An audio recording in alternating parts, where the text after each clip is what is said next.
Hi అండి. ఈరోజు నేను కాకరకాయ ఫ్రై చేస్తున్నాను. కాకరకాయ కారము కళాయి పెట్టుకొని ఆయిల్ పోసుకొని అందులో కాకరకాయ ముక్కలు రౌండ్‌గా కట్ చేసుకొని వేశాను.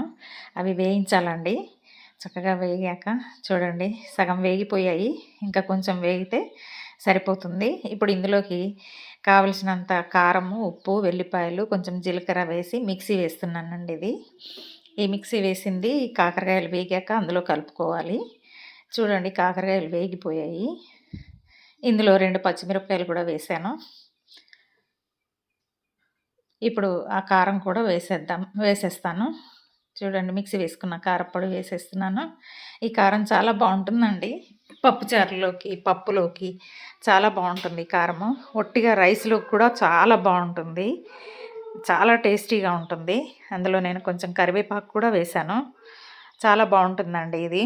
మీరు కూడా చేసే ఉంటారు. ఈ వీడియో మీకు నచ్చితే లైక్ చేయండి, సబ్స్క్రైబ్ చేసుకోండి.